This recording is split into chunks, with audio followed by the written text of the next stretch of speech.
자, 이제 다시 보겠습니다. 우리가 다시 들어갑니다. 16장.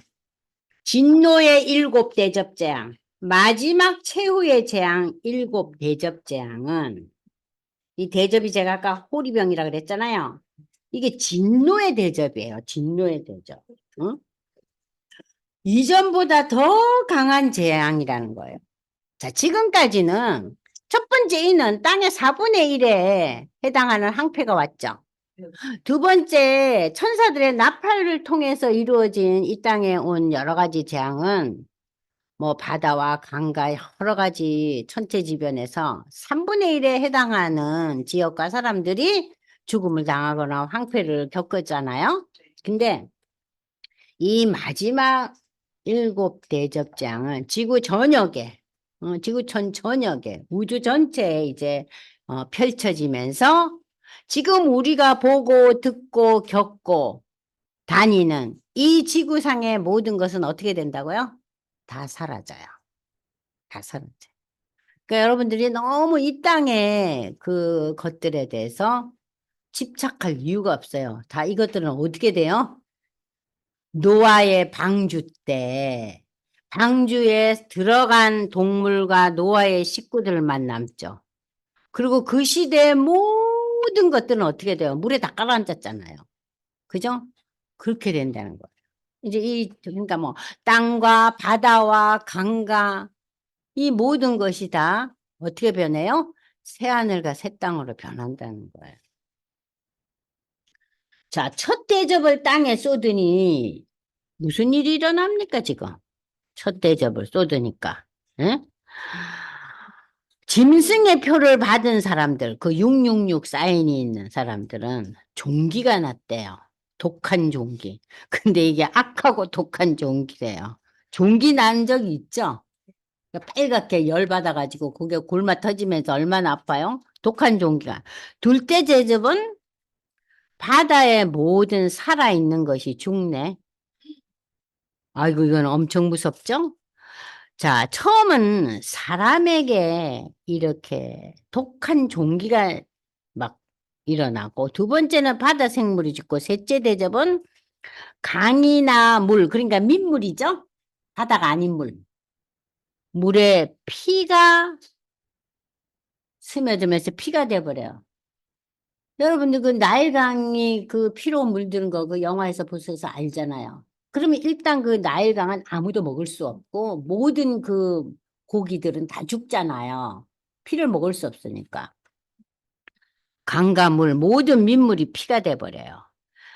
넷째 대접을 해에 쏟으니 해가 불로 사람을 태워 죽이네. 아유, 아유, 이게 무슨 난린고. 그럼에도 불구하고 사람들은 하나님을 비방하고, 아니, 하나님이 계시면 이런 일이 왜 있어? 하나님은 심술단지인가? 하나님은 뭐 하는 분인가? 하면서 더 비방하고 회개를 안 해요. 다섯째 제접을 쏟으니, 짐승의 왕자에 쏟으니 그의 나라는 어두워지고 사람들은 아파서 혀를 깨문다. 여섯째 대접을 유브라데 강에 쏟으니 강물이 말라버렸어요. 예? 피가 됐다 그러더니 이제는 그것조차 다 말라 없어져 버렸어요. 그러니까 모든 이 땅의 땅들이 다 건조해진 거죠. 그때 용과 짐승과 거짓 선지자. 여러분, 하나님이 삼위일체 하나님이시라면 이 불경한 사단의 세력들도 삼위일체네요. 용, 짐승, 거짓 선지자의 입에서 더러운 영이 왕들을 아마겟도로 모은다. 그러니까는 강물이 다 마르면서 이 사단의 역사에 의해서 세계 각국의 힘센 나라와 왕들이 아마겟돈이라는 지역에 모여들기 시작합니다. 왜냐? 아니, 지구가 이렇게 된데 무슨 이 해결책이 있어야 될 거 아니에요. 그러면은 인간의 지혜와 지식으로 뭔가를 이뤄봐야 될 거 아닙니까? 그래서 이 아마겟돈으로 모이는 거예요. 응? 하나님 한번 붙어보자 이거예요. 응? 자, 인류 최후의 대전쟁 아마겟돈 전쟁이 드디어 일어납니다. 그러니까 땅과 하늘과 대전쟁이 일어나요. 전체가. 그래서 일곱 번째 대접을 쏘더니 번개가 치고 우레가 나고 지진이 일어나고 지구상에 있는 성들. 성을 그 시대 사람들은 성을 굉장히 중시했어요. 성을 쌓고 외부의 세력들이 침입 못하게 했잖아요. 그런데 이 성이 다 쪼개지고 어? 섬들과 상도 다 사라지고 하늘에서 우박이 떨어졌는데 나중에 보겠지만 이 우박이요. 여러분 우박이 이 지름이 1cm만 돼도 우리가 다 죽어요. 그 우박이 얼음 덩어리잖아요. 여러분 냉장고에서 얼음 덩어리가 저 하늘에서 내가 옆에서 이렇게 던지는 게 아니라 하늘에서 떨어지면 엄청난 힘이 부여돼 있거든요. 그 떨어지면 우리가 이게 다 쪼개지거든요. 근데 이때 떨어지는 이 우박은요, 20kg예요. 상상이 안 가죠. 예. 그러니까 우리가 보는 우리가 무슨 정원수 이렇게 할 때 돌덩어리 이렇게 막 놓잖아요. 그 돌덩어리 같은 우박이 떨어지면은 여기에 남는 게 뭐가 있겠어요? 완전 피박살이 나는 거예요. 자, 이렇게 대접재앙은 너무너무 무자비하고 대살인 아주 막 사륙이에요. 이러한 상황이 벌어진다는 것이 지금 이제 16장의 진노의 일곱 대접재앙. 자, 이제 본문으로 들어갑니다. 아우, 하나님도 너무하시다. 이렇게 그냥 싸그리다 그냥 혼쭐을 내시네. 그게 이제 16장의 모습입니다. 또 내가 들으니 성전에서 큰 음성이 나서 일곱 천사에게 말씀을 해요. 하나님께서. 너희는 가서 하나님의 진노의 대접을 땅에 쏟아라. 대접 심판, 대심판. 대심판이 시작됐다는 얘기겠죠. 첫째 천사가 가서 그 대접을 땅에 쏟으니까 짐승의 표를 받은 사람들과 그 우상들에게 경배하는 자들에게 뭐가 일어났어요? 악하고 독한 종기가 나더라. 자, 그러면 여기에서 첫 번째 재앙인 심판에서는 짐승의 표를 받거나 우상 숭배자들에게만 독한 종기가 났어요. 예수 믿는 사람들에게는 이것이 연결이 안 됐다는 얘기예요. 그죠? 자, 패스오버 한 거예요. 자, 두 번째 천사가 그 대접을 바다에 쏟음에, 자, 두 번째 천사가, 아이고, 대접을 휘딱 바다에 보니까, 바다가 죽은 자의 피같이 되니 바다 가운데 모든 생물이 죽더라. 자, 바다가 이렇게 피바다가 되면은 예수 믿는 사람들에게도 피해가 오죠. 그죠? 두 번째부터는. 그러나 개인적인 고통은 없다는 거예요. 구별이 되시죠? 그러니까 지금 이 땅에 임한 심판장은 전 지역에 이렇게 내리꼽는 거예요. 셋째 천사가 그 대접을 강과 물건원에 쏟으니 피가 되더라. 어마이야, 이게 뭐야? 내가 들으니 물을 차지한 천사가 이르되 전에도 계셨고 지금도 계신 거룩하시니여 이렇게 심판하시니 의로우시도다. 우리가 이 말이 좀 납득이 안 가죠? 아이고 뭐니나 이렇게 비참한 심판을 내리시는데 이것이 왜 의로우신가? 왜 의로우신가? 아우 정말 납득이 안 가네요. 납득이 안 가죠. 응? 자, 근데 그 천사가 전에도 계셨고 과거에도 계시고 지금도 역사하신 하나님 이렇게 심판하시니 이 심판은 의로우시되다. 왜냐? 하나님이 예전에도 하시고 지금도 계시고 이제 계신 이 지금까지의 역사적으로 볼 때 하나님은 의로운 하나님이기 때문에 이러한 무자비한 이러한 심판도 우리의 영역에서는 의아스럽고 왜 인간을 이렇게 비참하게 다 죽이시려고 작정을 하셨나 하지만 이 재앙 심판은 하나님의 의에 의해서 결정된 거라는 거예요. 하나님의 의로. 그들이 성도들과 선지자들의 피를 흘렸으므로 그들은 누구예요? 이 666 짐승의 표 받은 자와 우상에게 경배하는 자들이 성도들과 선지자들로 하여금 순교당하게 하고 저들을 어렵게 했으니 그들의 피를 마시게 하는 것이 합당하다. 이거예요. 합당하다는 거예요. 당연하다는 거예요. 또 내가 들으니 제단이 말하기를 그러하다. 이 제단이 말한다는 것은 제단은 누구와 연결해? 성도들이 제단 앞에 와서 제물 올렸잖아요. 그러니까 제단들이 말한다는 것은 성도들의 대답이에요. 아시겠죠? 또 내가 들으면 성도들이 그렇습니다. 주 하나님 곧 전능하신 이시여 하나님의 심판은 참되고 의로우시다. 그러니까 천사도 그러고 성도들도 어떻게 화답을 했습니까? 하나님의 심판은 공의하다. 하나님이 이렇게 무자비하고 이렇게 정말 사람이 상상할 수 없는 이러한 재앙과 같은 심판을 내리신 것이 하나님은 참되고 의로우시다. 그렇게 반응을 보이는데 우리가 지금 이런 걸 보면 어떻게 했어요? 아이고 예수는 믿지만은요 하나님 이거 너무한가요?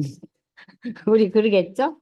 넷째 천사가 그 대접을 해에 쏟음에 해가 권세를 받아 불로 사람을 태우니 응? 햇빛을 보고 대접을 쏟으니까 그것이 마치 우리 뭐죠? 그러니까 그 돋보기를 이렇게 열애하면 그게 타잖아요. 그렇듯이 이게 지금 어떻게 됐어요? 열을 받아가지고 와 사람을 태워 죽이는 거예요. 사람들이 크게 태움에 태워진지라 이 재앙들을 행하는 권세를 가지신 하나님의 이름을 그들은 두려워하거나 하나님 어떻게 하면 우리가 살겠습니까? 제발 좀 살려주세요. 이제 내가 하나님 앞에 두 손 들고 나옵니다. 이게 아니에요. 지금 어떻게 해요? 하나님의 이름을 비방하고 회개치 아니하고 주께 영광을 돌리지 아니하더라. 그러니까 여러분들 어려움이 오고 위기가 왔다고 다 예수 믿지 않아요.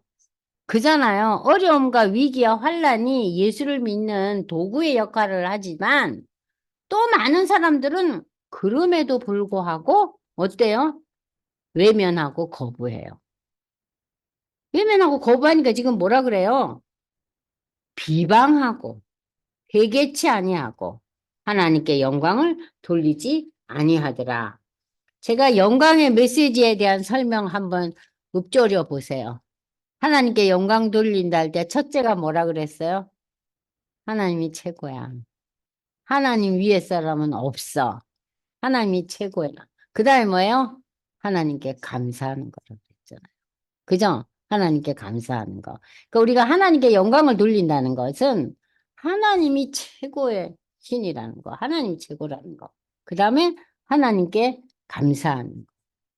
그리고 하나님께 내가 신뢰하고 의지하고 하나님만이 나의 기도의 대상이 되는 거예요. 그게 하나님께 영광을 돌리는 거예요. 첫째, 둘째, 셋째, 여러분 프린트에 써놓으세요. 이거는 그냥 우리 아이들한테도 어느 때나 설명할 수 있어야 돼요. 할머니, 영광을 돌린다는 게 뭐예요? 하고 애들이 물어요. 여러분들이 뭐라고 대답해요? 글쎄, 알기는 아는데 설명하기 어렵네. 그렇죠? 이제 어떻게 설명하실래요? 최고. 감사하고. 하나님을 의지하고 신뢰하고 그분의 내가 기도하는 거예요. 그게 하나님께 영광을 돌리는 삶이에요. 이야기 어렵진 않잖아요? 자, 다섯 번째 천사가 대접을 짐승의 왕자에 쏟았어, 이제. 와.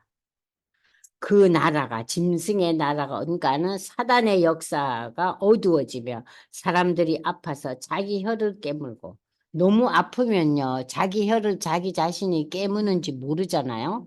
그죠? 그래서 혀 깨문다 그러죠. 그러니까 자기가 너무 어려우니까 자기의 고통을 더 가한다는 소리예요.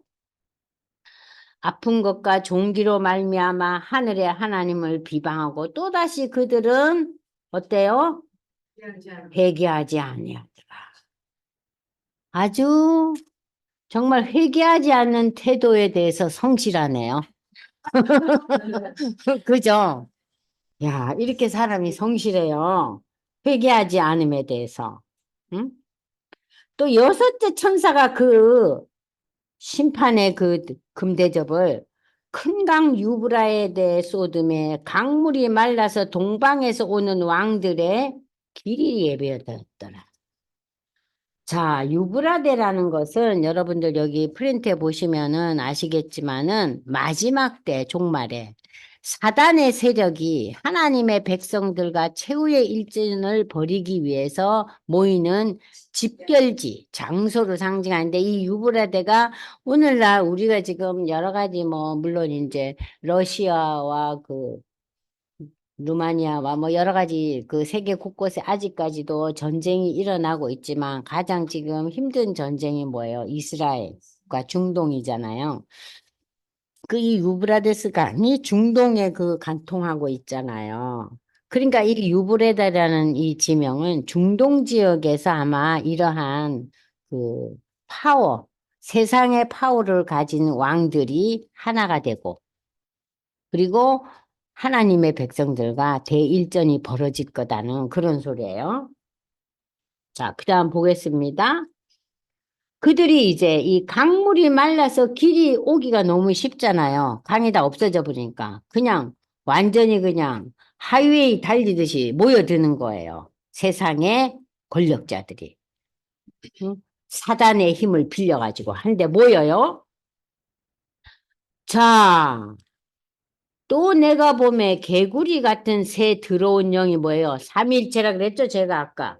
삼위일체, 불경한 삼위일체, 용과 짐승과 거짓 선지자의 입에서 더러운 영, 악한 영이 나오니 그들은 귀신의 영이다. 이 사단의 역사라는 거예요. 응? 이적을 행하여 온 천하, 그러니까 귀신들이 능력이 있죠? 점쟁이들이 능력이 있잖아요. 그잖아요. 점쟁이들이 그 능력 있는 거 대단해요. 이적을 행하여 온 천하 왕들에게 가서 하나님 곧 전능하신 이의 큰 날에 있을 전쟁을 위하여 그들 하나님과 이제 땅에서 이 대전쟁이 결국 마지막에 있을 것이어서 그들끼리 집결돼요. 모아져요. 그들이 하나가 돼요. 응? 사단의 그 어, 파워를 받은 귀신들이 하나가 되는 거예요. 근데 그 귀신들이 이상한 얼굴을 하고 이상한 옷을 입은 귀신이 아니에요. 세계의 정상들과 세계의 지혜자들과 아주 너무나 번듯한 자들이 사단의 세력을 입고 모이는 거예요. 누구와 싸우려고? 하나님의 백성들과 싸우려고. 그것이 아마겟돈 전쟁이라는 거예요. 보라, 그런데 나는 도둑같이 올 건데, 도둑같이 온다는 소리가 뭐예요? 예상치 않고, 응? 미리 예고하지 않고 온다는 거예요. 누가 도둑이 예고하고 와요? 몰래 와야지 일이 되죠. 그죠? 그러니까 하나님께서 응, 예고하지 않고 오시겠다는 거예요. 마태복음 24장 42절 보세요. 찾으세요. 마태복음 24장 42절. 자, 읽겠습니다. 그러므로 너희는 깨어 있으라. 어느 날에 너희 주가 임할는지 너희가 알지 못함이니라. 우리가 하나님이 언제 오실 건지 모르니까 늘 깨어서 준비해야 되겠구나. 예수님이 사람들이 전혀 예상 못할 뜻밖에. 그래서 그 시간과 때는 너희가 알 바 아니라 그랬잖아요. 사도행전 1장에서 그 사도들과 제자들이 하늘에 올라가시는 그 예수님을 바라면서 아이고 이제 다시 오신다니까 언제 오실라요? 그러니까 그거는 너희가 알 바 아니라 그러죠. 응? 너희는 깨어 기도하고 너의 삶을 준비하고 있으라 그러잖아요. 그러니까는 전혀 예상 못할 뜻밖의 때에 오시겠다는 취지를 마태복음, 누가복음, 데살로니가 전서, 베드로후서, 계시록에 계속 말씀하고 있어요. 그러니까는 예수님 언제 오신대, 내일 오신대, 뭐 50년 후에 오신대, 100년 후에 오신대. 그런 말이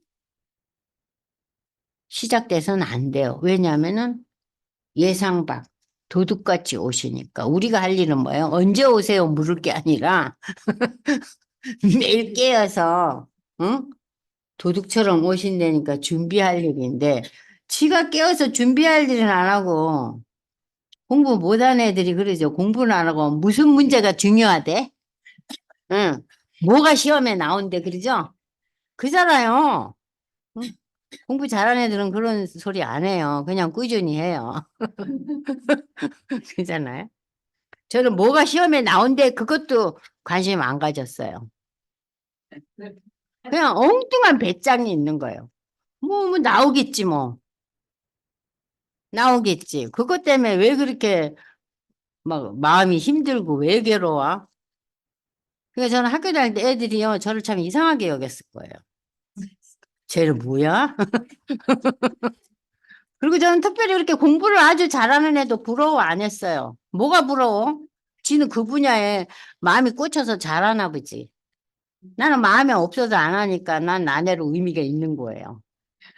내가 별로 재미없으니까 안 하는데 누가 뭐랄 거야. 그러니까는 우리 부모님들이 냅뒀어요. 그런 사람한테 참견하면 뭐만 일어나겠어요? 더 반항만 일어나니까. 그 우리 오빠가 쟤 내버려 두라고 맨날. 근데 이제 대학을 가고 대학 졸업하고 조금씩 정신을 차린 거죠.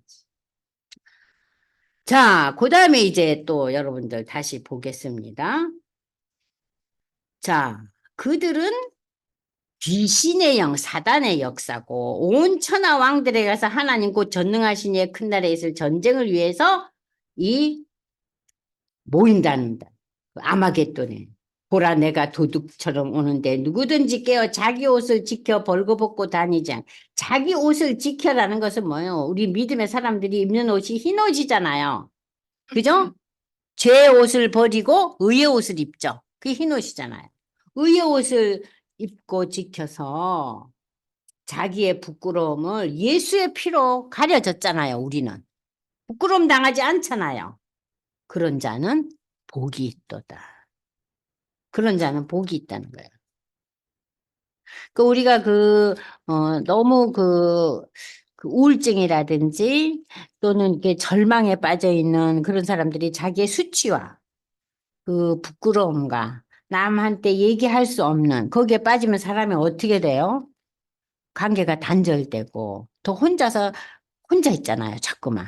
자기 내면만 바라고. 그리고 정신이 이상해지는 거죠. 근데 이 예수의 피로 우리가 내가 그렇게 정말 나쁜 생각도 하고 행동으로까지는 안 옮겼지만 내가 하나님 앞에 의인이라고 할 수는 없어. 돌아보니. 아, 이런 생각도 하고 뭐 그렇게 나쁜 짓까지는 내가 길길이 뛰고 하진 않았대 해도 얼마나 생각이 얄궂은 생각도 잘하고 남을 그냥 미워하고 비방하고 행동만 안 옮겼을 뿐이지. 그러니까 우리가 뭘 고백할 수 있어요? 오, 하나님 앞에 인간이 죄인이구나. 근데 인간의 법은 행동화해야 죄인이에요. 인간의 법은 행동화해야 되잖아요. 그죠? 근데 행동하지 않은 상태에서 우리 인간들이 겪는 게 뭐냐면 정신질환이에요. 자기 내면으로 자기의 문제를 해결하지 못하고 용서받지 못하기 때문에. 근데 우리가 이 흰 옷을 입었다, 의의 옷을 입었다는 것은 나의 그 부도덕하고 나의 온전치 못한 그 부분을 예수님이 담당하셨다는 이 신앙 고백 때문에 우리가 의의 옷을 입은 거예요. 우리가 다른 행동을 해서 의의 옷을 입은 게 아니잖아요. 그죠? 그러니까 이 하나님의 의라는 것은 우리의 행동이 하나님 앞에서 올바르다는 얘기가 아니에요. 우리의 행동은 아무리 예수를 믿어도 지금 어때요? 딴 생각도 잘하고, 누구를 미워도 하고, 비방도 하고, 그냥 속이 더 터져갖고, 어쩔 줄 몰라 하고. 왜냐하면 자기 유익을 위해서 다른 사람의 생각에 대해서는 거부하잖아요. 내 것만 옳고. 그잖아요. 그런데 그런 부분들이 우리가 의의 옷을 입고 믿음의 옷, 흰 옷을 입는 자는 복이 있도다. 복이 있도다. 이 복은 뭘 의미하니까? 영적인 복인 거예요. 죄 용서함을 받는 복이죠. 그런데 새 영이 누구예요? 짐승과 용과 거짓 선지자들의 영이 히브리어로 아마겟돈이라는 곳으로 왕들을 모으리라. 이 아마겟돈이 어디냐? 그 무기또라는 지역이에요. 그러니까 아마겟돈이 성경상에 이 나타나는 아마겟돈이라는 지역은 그 지도상에는 없어요. 그럼 지도상에서 우리가 유대 나라의 지도상에서 찾으려면 무기또예요. 아시겠죠? 그러니까 아마겟돈이라는 거는 그 종말에 그들이 전쟁을 벌일 지역을 지금 아마겟돈이라는데 이 아마겟돈은 현실 세계에 있어서는 지금 이 지역이 예루살렘과 서북 그 아프리카를 연결하는 아주 중요한 통로여가 있던 이 무기또 지역이 구약의 역사에 보면은요, 그 북이스라엘의 예후 왕이 남유다의 아하시아 왕을 죽인 곳이에요. 그리고 그 유명한 요시야 왕이 유다의 왕 요시야가 종교개혁하고 아주 유명한 요시야 왕이 애굽 왕 바론 느고하고 전쟁을 벌였을 때 전사한 곳이 여기예요. 그러니까 이 무기또라는 지역은 유대 백성들에게는 참 마음 아픈 곳이에요. 자기의 왕들이 죽었던 곳이에요. 그런데 이 에스겔서에 보면 에스겔 선지자는 마지막 때에 곡과 마곡이 곡과 마곡이라는 이 지역 여기에서 하나님의 백성과 그 악한 사단의 역사가 전쟁을 일으킬 때다. 그거를 이제 이 에스겔 선지자는 곡과 마곡으로 표현했고 이 계시록에서는 아마겟돈이라고 표현하고 있는 거예요. 그런데 현실 세계에 와서 이 지역이 어디라고요? 무기돈. 그러니까 여러분들이 아마겟돈, 곡과 마곡 하면 유대 땅에 있는 무기또 지역인데 그 지역의 유대 왕들이 비참하게 죽었다지. 그렇게 기억하시면 돼요. 쉽게. 요 성경을 찾아보면 다 있어요. 사단은 그러니까는 이 아마겟돈이라는 이 단어가 나타난 이 지역은 인류 최후의 전쟁이 벌어지는 장소예요. 장소를 말하는 거고요. 사단은 그리스도의 재림이 임박했음을 알고 세상의 군사력을 이 성지로 모이게 하고 감람산에 재림하실 인자를 대적할 것이다. 자, 그러니까 이제 종말에 전쟁이 일어나는데 그게 이제 아마겟돈이란 지역이 무기또 지역에서 일어나는 전쟁. 그래서 우리는 이 전쟁을 아마겟돈 전쟁. 그런데 여러분들이 구약의 스가랴서에 이 부분에 대해서 이제 예언이 되고 있어요. 보겠어요. 스가랴. 스가랴 찾려면 한참 걸리겠죠? 스가랴 14장 4절 1322페이지인가? 14장 4절 1324페이지 1324페이지 보시면 그날에 하나님의 발이 예루살렘 앞곧 동쪽 감람산에 서실 것이요 감람산은 그 한가운데로 동서로 갈라져 매우 큰 골짜기가 되어서 산 절반은 북으로 절반은 남으로 옮기고 그 산 골짜기는 아셀까지 이를지라. 너희가 그리고 이제 9절 보세요. 여호와께서 응? 천하의 왕이 되시리니 그날에 여호와께서 홀로 한 분이실 것이요 그의 이름이 홀로 하나일 것이다. 11절 보세요. 사람이 그 가운데 살며 다시는 저주가 있지 아니하니 예루살렘이 평안의 서리로다. 이건 뭐야? 전쟁에서 이기고 끝나는 거예요. 그러니까 이 에스겔서가 구약의 계시록이에요. 그러니까 구약의 계시록이라 그래서 이 에스겔서는 유대의 멸망과 유대의 회복과 유대 나라가 회복되잖아요. 누구를 통해서? 여러분 이제 다시 구약의 역사로 돌아가면은 고레스 왕이 갑자기 역사에 등장하잖아요. 그래갖고 유대가 바벨론 포로가 된 유대 백성들을 끌어오고 수르바벨 성전을 세우게 하잖아요. 그죠? 그런데 그러고 난 뒤에 이 바사나라는 또 멸망해요. 누구에게? 바사나라 멸망은 누구에게 합니까? 예?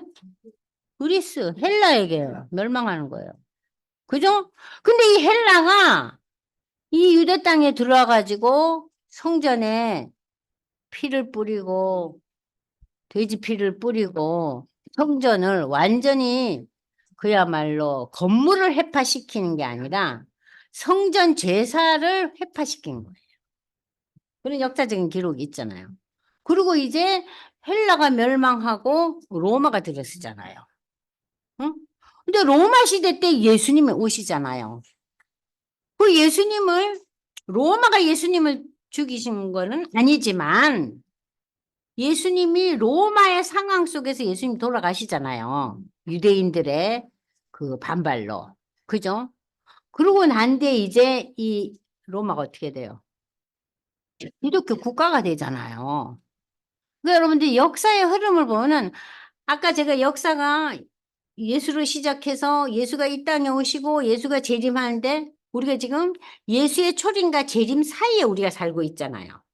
그럼 그 로마 시대 때부터 오늘날 이제 우리가 살고 있는 시대, 종말의 시대를 쭉 한번 보세요. 하나님이 역사의 다스림자잖아요. 하나님이 역사를 움직이고 계시잖아요. 그죠? 그러니까는 이 복음이 로마에서 전 세계로 퍼져 나가잖아요. 그죠? 결국은. 그래서 바울이 그 로마서를 쓸 때 그렇게 심혈을 기울여서 쓴 거예요. 바울은 물론 스페인이나 땅끝까지 복음을 전하는 것이 중요한 자신의 과업, 이방인을 위한 사도이지만 바울의 서신서 중에서 지금 신약 성경의 그 구원에 대한 그 이론이 어디에서 나와요? 로마서에 나오죠. 그러니까 놀라운 이러한 역사의 흐름을 보면서 아, 하나님이 역사에 개입하고 계시구나. 쓰임 받을 사람을 부르셔서. 그러니까 그런 거 이렇게 생각해 보면요. 이 세상의 역사를 보면은 때로는 지혜롭고 재밌고 여러분 요즘 TV에 그런 거 많이 하잖아요. 그죠? 누구 시대 하면서 역사적인 조명을 많이 하잖아요. 인간의 역사들. 근데 그건 재미있지만 우리에게 깊은 감동과 와, 이런 건 없어요. 나 저거 몰랐는데 알았네. 저때 저랬구나. 그걸로 그냥 하나의 재미예요. fun. F-U-N, fun. fun과 joy가 다르다 그랬죠? 여러분들 그 TVN 그 역사 내용을 들으면서 재밌잖아요. 그러나 거기에 기쁨을 누릴 수는 없죠. 감격은 없죠. 근데 성경에서는 우리가 기쁨과 감격을 누리는, 하나님이 이렇게 역사를 다스려 가는구나. 그러니까 이 계시록의 이 아마겟돈을 아까 어느 권사님이 질문을 하셨는데 아마겟돈은 종말의 사단과 하나님의 백성들과의 그 대전쟁. 예수가 오시기 이전에. 그러니까 그때를 우리가 대환란기라 그래요. 예수 믿는 자의 입장에서 대환란기예요. 그 시대에 일어날 전쟁이에요. 그러니까 이 전쟁에 우리가 예수님 오시기 전에 이 전쟁이 일어날 때 무엇이 있어야지 견디겠어요? 아까 뭐라 그랬어요? 의의 옷을 입어야 하잖아요. 믿음의 옷을 입지 않으면 우리는 못 견딘다는 거예요. 자, 그래서 이제 이 내용을 이제 쭉 보시면서 다시 우리가 에스겔서도 힘들겠네, 공부하려면. 그 생각이 들죠? 야, 너무 걱정하실 건 없어요. 읽다 보면 또 알게 돼요. 그래서 제가 16절 다시 돌아갑니다. 새 영이 뭐라 그랬어요?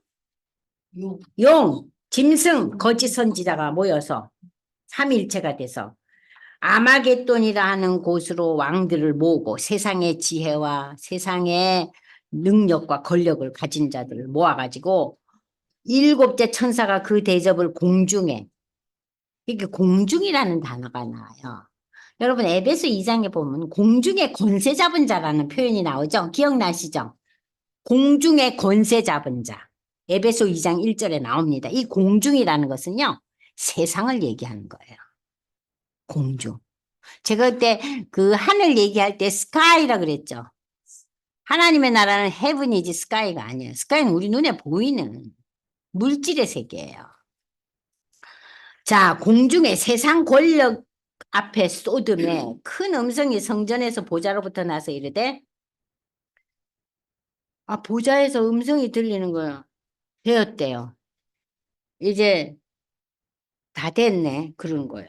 예수님이 요한복음 19장 30절에 보면요. 십자가에 돌아가시면서 마지막 하신 말씀 중에 하나가 뭐예요? 다 이루었다. 이루었다의 표현이 뭐냐? 끝났다는 거예요. It is finished예요. 영어 표현이 it is finished가 다 이루었다거든요. 그러니까 여기서도 다 됐다는 거예요. 이 다 되었다는 표현이 뭐냐? 자, 여기 프린트 보세요. 예수님께서 십자가에서 다 이루었다고 하신 말씀과 일맥상통한다. 인간의 역사는 이제 하나님의 영원한 현재 속으로 들어가기 직전이에요. 네? 이제 인간들의 역사는 끝난다는 거예요. 예수님이 재림하면은 우리는 이 땅에 살고 있는 이 우리의 이 세상과 이 땅과 이 모든 것 다 사라진다 그러죠. 그럼 우리의 이 땅과 연결된 모든 것이 다 끝나버리잖아요. 끝나죠? 끝나요. 그 얘기예요, 지금. 이제 이제 다 됐네, 이제. 다 끝났어. 그러면서 이 마지막 재앙과 함께, 이 마지막 심판과 함께, 이제 전혀 새로운 세계가 이제 진행될 거라는 거예요. 그러면서 그때 뭐가 일어나냐?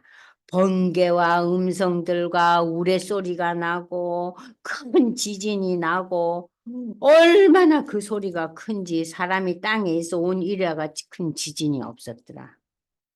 그런데 큰 성이 세 갈래로 갈라지고 사람들이 그렇게 열심히 쌓아놓았던 인간의 성들은 갈라지고 만국의 성들도 다 무너졌으니 큰 성 바벨론, 큰 성 바벨론이라는 것은 사단을 가리키는 지칭이거든요. 이 바벨론이라는 단어가 어디서 왔어요? 옛날 바벨탑에서 온 거예요. 아시겠어요? 그 바벨탑을 쌓은 데서 이 바벨의 뜻이 뭐예요? 우리도 하늘에 올라가 보자 하고 탑을 쌓죠. 지금 오늘날에 인간의 그 과학적인 능력을 가지고도 어떻게 하늘까지 올라갈 수 있어요? 못 올라가요. 근데 이 우매한 사람도 우리도 올라가 보자고 벽돌을 쌓았죠. 벽돌을 쌓은 결과 어떻게 됐어요? 옆에 있는 사람이 누군지도 몰라. 말도 안 통해. 그래서 하나님이 저주를 내리시잖아요. 거기가 바벨이에요. 바벨론 지역이 거기예요. 그게 거기서 이제 태어난 사람들이 옛날 구바벨론. 그리고 우리가 성경에서 그 바벨론 제국을 세운 바벨론의 역사에 그 아수르 다음에 바벨론 제국이에요. 그게 신바벨론이에요. 그 여기 나타나는 바벨론은 뭐냐? 마귀의 칭호예요. 큰 사단 마귀. 응? 사단의 칭호 큰 성 바벨론이 하나님 앞에 기억하신 바 되어 그의 맹렬한 진노에 포도주 잔을 받으며 포도주 잔 생각하면 여러분 뭐 생각납니까? 포도주 즙틀 생각나죠? 포도주 잠을 받으며 섬도 없어지고 산악도 간데 없더라. 이 지구의 모습은 사라집니다. 그리고 무게가 한 달란트가요. 원래는 재능과 능력을 나타나는 단어. 그래서 우리가 뭐 텔레비전에 나오는 인물들을 탤런트라 그러죠. 근데 사실은 텔레비전에 나와서 그 뭐 이렇게 활동하는 애들이 탤런트라고 부를 만한 소양을 가진 인물들은 없어요. 그죠? 뭐 지혜와 재능과 능력을 가는데 걔네들 하나도 제가 보기에는 지혜와 재능과 능력이 그렇게 겸비된 인물 저는 본 적이 없는데 그냥 한번 볼만은 하죠. 근데 이 달란트라는 이 의미가 그러한 단어도 되지만 무게로 따지지 무게 단위로 따지면은 바벨론 시대에는 이게 60kg에 해당했대요. 한 달란트가. 그런데 신약 시대 화폐 단위로 사용되면서 무게 단위가 20.4kg가 됐대요. 그러면 그 신약 시대 화폐 단위에 의한 무게 단위로 해서 20.4kg라고 쳐요. 그런데 지금 여기서 뭐라고 그랬어요? 한 달란트나 되는 큰 우박. 우리 인간의 머리로 상상이 안 돼요. 그러니까 이 땅이 다 뭐 뭉개지는 거죠. 완전히 초토화되는 거죠. 그러니까 초토화되는 이 땅에 이 땅에 너무 심혈을 기울이지 마시고 하나님의 나라를 바라보라는 거예요. 이 계시록의 메시지는. 근데 우리는 얼마나 이 땅에 정신이 없잖아요. 그죠? 요절 보겠습니다. 그들은 귀신의 영이라 이적을 행하여 온 천하 왕들에게 하나님의 전능하신 이의 큰 날에 전쟁을 위하여 그들을 모으더라. 그들을 모으니까 뭐라 그래요 지금 하나님께서. 내가 도둑같이 오리니 누구든지 깨어 자기 옷을 지켜 벌거벗고 다니지 아니하며 자기의 부끄러움을 보이지 않은 자. 응? 의의 옷을 입은 자는 보식이 있도다. 자, 그래서 이 지금 우리가 읽었던 이 본문 진노의 일곱 대접 이 16장은 예수의 재림 종말은 도적같이 온다는 말씀을 선포하면서 우리에게 깨어있으라고 권면하는 거예요. 그래서 종말을 맞이하는 우리의 기본 자세가 깨어있어야 된다. 깨어있어야 된다. 어떻게?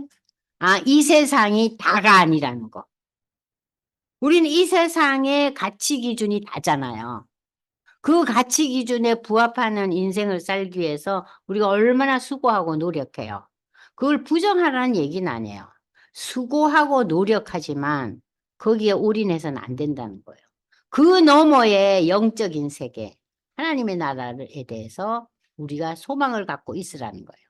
그러면서 우리가 이 땅에 살면서 그 소망을 갖고 있기 때문에 이 땅의 삶의 수고와 노력이 헛되지 않는다는 거예요. 그게 고린도전서 15장 58절에 나오잖아요. 너희 수고가 결코 헛되지 않다. 결코 헛되지 않다. 누구 안에서? 예수 그리스도 안에서. 자, 그래서 항상 재림을 준비하는 신앙 유지. 둘째는 그러므로 너희는 주어진 삶에 성실하다. 소망을 갖고 있기 때문에 우리는 좌절할 수도 없고 우리는 최고의 것을 누린다고 해도 우리가 오만 방자를 떨지 않아요. 왜냐하면 이것이 다가 아니기 때문에. 셋째는 예수 그리스도에 대한 충성을 끝까지 지키라는 것이다. 그래서 믿는 자는 어떤 시련에도 끝까지 견딜 수 있어서 하나님의 나라에 들어가는 거죠. 이것이 성도들이 지켜야 할 종말론적인 신앙의 자세라는 겁니다. 그래서 여러분들 그 다음에 보시면은요, 도표가 나오죠? 그죠? 그럼 여기 도표 보면은 인봉 시리즈 나오고 나팔 시리즈 나오고 대접 시리즈 나오죠. 그죠? 이제는 좀 어때요? 좀 익숙해졌죠? 인을 띄는 거. 여기서는 4분의 1에 해당하고 나팔 시리즈에서는 3분의 1에 해당해요. 그런데 대접 시리즈는 전 지구로 임해요. 근데 독한 종기는 666. 응? 예수 거부한 자들, 우상 숭배자들에게만 해당된다는 거. 이 도표를 제가 만들었어요. 여러분들 쉽게 좀 보라고. 아시겠죠? 예. 자, 나눔과 토의로 들어갑니다. 인봉 시리즈, 나팔 시리즈, 대접 시리즈의 내용을 서로 비교하면서 최후 심판의 재앙인 대접 재앙을 우리에게 무엇을 주냐냐? 이러한 대재앙 속에서도 사람들은 회개하지 않아요. 참 인간이 어때요? 인간이 어떠세요? 참 찔겨요. 그죠? 참 악해요. 그래서 노아가 방주 지을 때 그 사람들이 뭐라 그래요? 다 비웃었잖아요. 그 방주를 120년 동안 졌어요. 근데 모든 사람들은 비웃었죠. 그 영감쟁이 저거 미쳤는가 보다고. 다 그랬잖아요. 자, 그렇게 사람들은 악랄하고 악하다는 거예요. 그러나 하나님은 계속해서 회개의 기회를 주시지만 회개치 않고 비방만 한다는 거예요. 이것을 우리는 창세기 6장 5절이라고만 있는데 5절 14절까지 읽어보시면 아주 자세하게 나와 있어요. 여러분들 노아 시대 때 인간들이 어땠는지 한번 보세요. 창세기 6장 5절에서 14절까지 한번 찾아서 읽어보세요. 근데 오늘날도 똑같다는 얘기예요. 지금 읽어볼까요? 창세기 6장.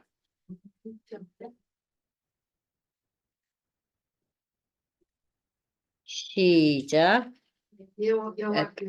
여호와께서 사람의 제약이 세상에 가득함과 그의 마음으로 생각하는 모든 계획이 항상 악하대요.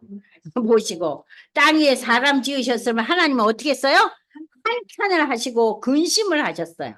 이르시되 내가 창조한 사람을 내가 지면에서 쓸어버리되 사람으로부터 가축과 기는 것과 공중의 새까지 그리하리니 이는 내가 그것들을 지었음을 한탄함이니라. 그러나 노아는 여호와께 은혜를 입었더라. 이 얘기는 뭡니까? 노아가 의로운 사람이라서 노아만 단독 뽑은 게 아니에요. 하나님의 은혜를 입어서 노아가 방주를 만든. 그러니까는 하나님의 은혜가 먼저예요, 믿음에서.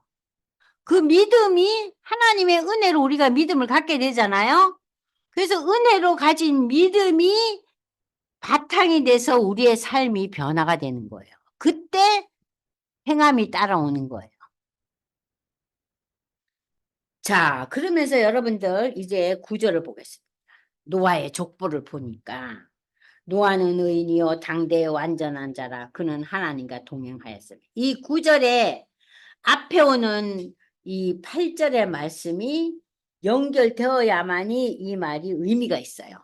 하나님께 은혜를 입었기 때문에 그는 의인이고 완전한 자고 하나님과 동행하였으며 세 아들 셈과 함과 야벳을 낳았는데 그때 온 땅이 하나님 앞에 부패하여 포악함이 땅에 가득한지라 하나님이 보신즉 땅이 부패하였으니 이는 땅에서 모두 혈육 있는 자의 행위가 부패함이라. 오늘날이 이제 이것이 종말에 가서 이렇게 노아 시대처럼 이렇게 포악이 가득하면은 노아 시대의 심판이 우리는 이제 노아 시대는 그래도 비가 그치고 다시 회복이 되잖아요. 이제는 그 땅은 회복되지 않아요. 땅은 새하늘과 새 땅으로 되는 거예요. 하나님이 노아에게 이르시되 모든 혈육 있는 자의 포악함이 땅에 가득함으로 그 끝날이 내 앞에 이르르시니 내가 그들을 땅과 함께 멸해 버리라. 너는 고베르 나무로 너를 위하여 방주를 만들되 그 안에 칸들을 막고 역청을 그 앞에 칠하라. 역청을 칠해야 물이 안 스며들잖아요. 그죠? 모세가 바구니 그 만들 때 거기 역청을 발랐다 그랬죠. 물이 안 들어오게 애기한테. 자, 이렇게 우리가 지금 하나님의 나라 가는 게요. 노아 시대 때 그 방주 속에 들어가는 거하고 비교가 되잖아요. 이제 미래 예수의 재림 때는 노아의 방주가 아닌 하나님 나라 새로운 성전으로 우리가 들어가는 거예요. 아시겠죠? 자, 그래서 이 시대에 로마서에는 참 인간의 악함에 대해서 엄청나게 아주 리얼하게 설명하고 있어요. 로마서 여기 18절에서 32절 전체를 읽으셔야 돼요. 이거는 여러분들 숙제를 내줄 테니까 로마서 1장 18절에서 32절을 한 5번쯤 읽어보세요. 세상의 제약의 그 제약상이 어떤지, 야, 세상이 이렇구나, 이렇구나. 무섭다. 5번쯤 읽어보세요. 그러니까 이 로마서가 기록된 시대가 로마 시대잖아요. 로마 시대가 인류 역사상 가장 지혜와 지식과 문화가 극에 달한 시대예요.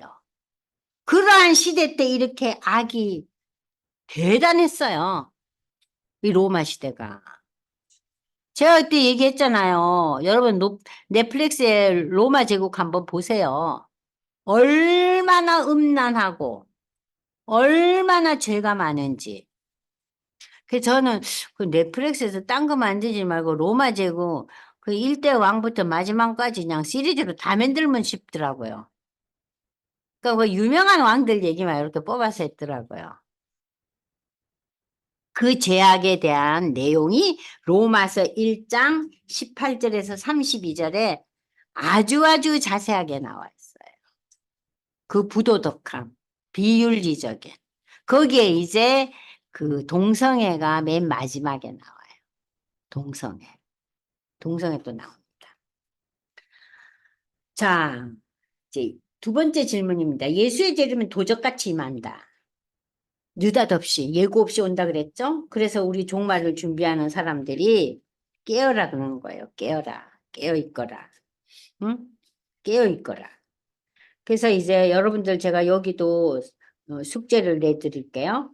데살로니가전서 5장 1절에서 11절. 데살로니가전서 5장 1절에서 11절. 그리고 그 휴거에 대한 기록이 있는 데살로니가전서 4장 13절에서 17절. 그러니까 데살로니가전서 4장 13절에서 17절은 휴거에 대한 내용이에요. 휴거가 뭔지 알죠? 내가 이 땅에 살아있는 상황에서 예수님이 오실 때 들리움을 받아서 하늘로 올라가는 걸 휴거라 그랬죠. 그게 데살로니가전서 4장 13절에서 17절에 나오고 데살로니가전서 5장 1절에서 11절은 우리가 깨어서 서로 위로하고 격려하라는 얘기예요. 우리의 신앙을. 오늘 마지막에 읽었던 그 노아 시대 때 하나님이 한탄하고 근심하셨대요. 사람을 지은 걸 한탄하시고 근심하셨다 그랬잖아요. 그래서 다 쓸어버리고 노아의 가족과 방주에 들어간 동물들만 남겨놓잖아요.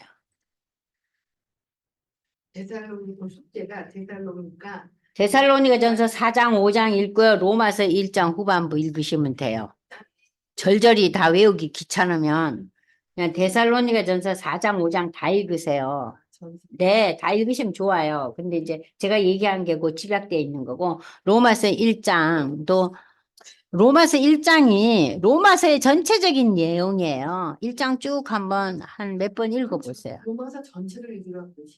로마서 전체는 쉽지 않아요, 읽기가. 왜냐하면 내용 자체도 어렵지만 로마서 전체를 그러니까 로마서 1장에서 25절, 26절까지. 16절에서 로마서 1장 18절에서 32절은 악에 대한 거. 아, 1장. 세상의 악에 대해서. 로마서 1장 18절에서 32절은 세상의 악함에 대해서 얘기하고 있어요. 그래서 여러분들 읽어보시면서 야, 인간의 악함이 이런 거구나. 그거 보시라는 거죠. 네. 오늘 그래서 우리가 이제 15장, 16장 공부했어요. 많이 했어요. 그래서 여러분들이 너무 힘들어 하실 것 같아서 제가 다음 시간에는 좀 진도를 안 나가고요. 지금까지 배운 거를 좀 더 세분화해서 복습하는 시간을 한번 가져볼까 해요.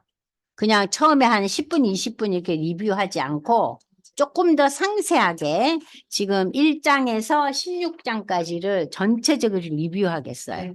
그러니까 여러분들도 1장에서 그 지금 읽은 로마서하고 데살로니가전서 읽지만 1장에서 16장까지 천천히 한 2번 읽어보세요. 그러면 훨씬 계시록이 마음에 와닿고 왜 여태까지 내 계시록을 안 읽었는가 싶을 거예요. 아셨죠? 네. 네, 숙제가 많지만 네. 네? 지금 신앙생활을 몇십 년 했는데 아직 해결에 대해서 질문하는데 근데 저는 최 집사님이 저런 질문이 굉장히 중요하다고 봐요. 왜냐하면 자기가 알고 있는 걸 다시 한번 확인하고 싶어서 저러거든요. 이 회개라는 것은 지금까지 내 삶이 내 의지와 내 생각과 내 결단으로 살아왔잖아요. 회개는 뭐예요? 하나님 이제 내가 최고가 아닙니다.